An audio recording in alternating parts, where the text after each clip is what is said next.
2 प्रदेश, 54 लोकसभा, 62 जिले, 15 करोड़ आबादी, सबकी उम्मीदें, सबके मुद्दे। सीवान से बड़ी खबर आ रही है, जहां सीवान के बीजेपी एमएलसी टूनाजी पांडे ने किया बड़ा ऐलान। आपको बता दें कि एमएलसी टूनाजी पांडे ने कहा, भाजपा के टिकट से सीवान संसदीय क्षेत्र से जनता की मांग पर लोकसभा का चुनाव लड़ूंगा।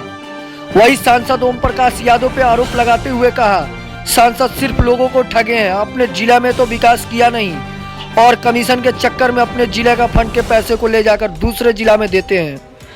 लेकिन चलिए, तो आप जो पूछ रहे हैं तो चुनाव तो लड़ना है, चुनाव लड़ेंगे। हाँ, सीवान में लड़ना है। सीवान से लड़ना है या महाराजगंज से? सीवान से लड़ना है। सीवान में विकास नहीं हुआ है। सीवान के सांसद महोदय ने टिकट किस पार्टी से? ये हम अपने पार्टी से लड़ेंगे। और किस पार्टी से लड़ेंगे? हम जिस पार्टी में है उस पार्टी से चुनाव लड़ेंगे। बीजेपी से? जी जी बिल्कुल, जिस पार्टी में उस पार्टी से चुनाव लड़ेंगे। यानी पार्टी ओम प्रकाश जी को टिकट नहीं देगी? देखिए, वो तो सारे लोग यहाँ से जो भी सर्वे गया होगा उसको पता लग गया होगा पार्टी किनको टिकट देगी। वो तो अब जब चुनाव आ रहा है उसमें पता लग ही जाएगा ना। अगर टिकट नहीं मिलता है बीजेपी से तो भी चुनाव लड़ेंगे। देखिए, निगेटिव सोचने वाले हम लोग व्यक्ति नहीं है, हम लोग आशावादी व्यक्ति है, निराशावादी व्यक्ति नहीं है। टिकट मिलना है। जी, आप विधान पार्षद है भाजपा से, ऐसी क्या नौबत आ गई कि आप लोकसभा चुनावी सभा में उतरने को तैयार हैं? देखिए, सीवान की जनता की जो मांग को देखते हुए, सीवान की जनता की जो अपेक्षा को देखते हुए उन्होंने सीवान की जनता को सिर्फ ठगा। सीवान का एमपी का पैसा, हमको लगता है कि आज़ादी के बाद ये पहला बार हुआ होगा कि सीवान का एमपी साहब अपना पैसा दूसरे जगह दूसरे जिला में कमीशन के चक्कर में बेचे होंगे। ये सिर्फ आज़ादी के बाद पहला सीवान में हुआ होगा, पहला ऐसे सांसद महोदय हुए हैं। और वो भी सिर्फ झूठ बोल करके लोगों को सिर्फ गुमराह करते हैं, बार बार सिर्फ लोगों को गुमराह कर रहे हैं। उन्होंने कोई विकास नहीं किया। वो कहते हैं कि मात्र हमने 10 लाख रुपया बाहर दिया है। अगर आप मीडिया के मार्फत से हम उनसे पूछना चाहते हैं, अगर वो 10 लाख दिए होंगे, ये आज ITR से मंगा लिया जाए, कल हम राजनीति छोड़ देंगे, वो भी राजनीति छोड़ देंगे अगर उनमें थोड़ा भी हिम्मत है तो। अगर 10 लाख से अधिक पैसा दिए होंगे तो कल से राजनीति छोड़ दें। वो अगर 10 लाख से कम दिए होंगे, 10 लाख दिए होंगे तो हम राजनीति छोड़ देंगे। वो झूठ क्यों बोलते हैं मीडिया लोगों के सामने? वो तो योजना आयोग में उनका पूरा लिखित गया होगा ना, कितना रुपया उन्होंने दिया है बाहर। वो झूठों लोगों को गुमराह करते रहते हैं। तो ये आज़ादी के बाद पहला ऐसा सांसद हुए हैं सीवान में कि जो अपना फंड कमीशन के चक्कर में दूसरे जिला में बेचे हुए हैं। लेकिन उनका तो सीधे तौर पर यह कहना है कि जिले में उन्होंने विकास की गंगा बहा दी है। वो तो सर सीवान की जनता सारी देख रही है। जिन्होंने गोद लिया, उन्होंने जो जाकर के जीरादेई का, जिन्होंने माननीय प्रधानमंत्री महोदय ने कहा कि हर सांसद एक एक जिला का गोद ले लें, तो उन्होंने अपना फंड का पैसा अगर जीरादेई में पूरा लगा दिए रहते तो जीरादेई की तस्वीर आज कुछ और रहती। जीरादेई का आप जाकर स्वयं देख लीजिए कि उनका गोद लिया हुआ गांव के क्या स्थिति है, वो विकास क्या करेंगे। बीजेपी का एक आरोप है कि जब आप बीजेपी ने आपको निष्कासित कर दिया उसके बाद पार्टी एक्सेप्ट ही नहीं की। क्या कहना है आपको? क्या निष्कासित? अभी आप सुने होंगे, कुछ दिन पहले ही सुने होंगे कि ओम प्रकाश यादव जी बोले होंगे आप लोगों से कि वो हमारे पार्टी के MP MLC नहीं है। फिर एक दिन आप ही लोग के मीडिया के सामने बोले हैं कि नहीं, वो हमारे पार्टी का MLC है और हमारे माननीय है, हमारे MLC हैं वो पार्टी के।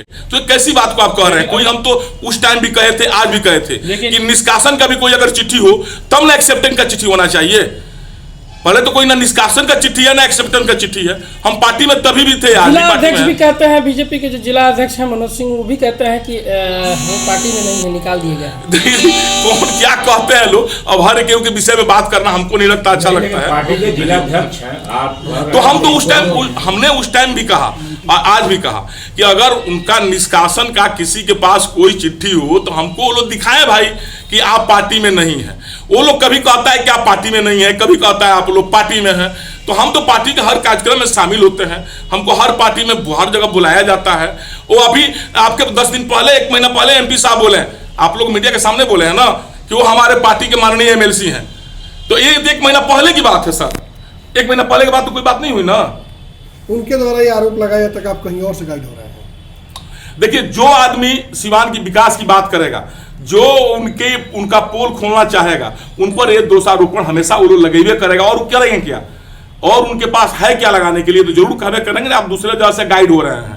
हम क्यों दूसरे जगह से गाइड होंगे? एक अहम सवाल है कि आप बीजेपी के ही यहाँ के MLC है, तो क्या आपके वरीय अधिकारी से बात हुई है क्या कि बीजेपी के चुनाव लड़ेंगे? ऐसा कोई आश्वासन मिला है क्या आपको? देखिए, हम ऑथेंटिक व्यक्ति हैं, बगैर आश्वासन के, बगैर बात किए हम थोड़ी आपसे कुछ बात कह रहे हैं। हमको चुनाव लड़ना है, और अगर हम भाजपा टिकट नहीं देती तो फिर आप क्या करेंगे? देखिए पहले भी कहे कि नहीं देने के प्रश्न कहाँ से आप कह रहे हैं कि भाजपा नहीं देती है तो फिर पार्टी की बात होगी, पार्टी से फिर हम बात करेंगे, पार्टी जो आदेश देगी सो हम करेंगे। माने उसमें पार्टी छोड़ भी सकते हैं? नहीं देखिए वो पार्टी थोड़ी कहेगी पार्टी आप छोड़ दीजिए, नहीं, पार्टी हमसे जो कहेगी हम पार्टी संगठन से चलता है। अगर पार्टी ओम प्रकाश यादव को अपना उम्मीदवार बना देती है तो ऐसी स्थिति में आप पार्टी के विरोध में जाएंगे नहीं या तो वो ओम तो प्रकाश यादव का देखिए समर्थन करेंगे? उसमें सीवान की जनता की जो मांग होगी, पार्टी के वरीय पदाधिकारी लोगों की जो आदेश होगा उसका पालन किया जाएगा। सीवान की जनता जो हमको आदेश देगी और पार्टी के जो वरीय पदाधिकारी हमको आदेश देंगे, जो हमको कहा जाएगा उसका आदेश का तो तय माना जाए कि टूना जी पांडे चुनाव लड़ेंगे? जी बिल्कुल, आज के डेट में हम तय माना जाए हम सीवान से सांसद का चुनाव लड़ेंगे और जीतेंगे भी, और एनडीए की सरकार भी बनेगी, एनडीए के टिकट से चुनाव लड़ेंगे। सभी खबरों पर अपडेट रहने के लिए हमारे चैनल को सब्सक्राइब करें और बेल आइकन को दबाना ना भूलें।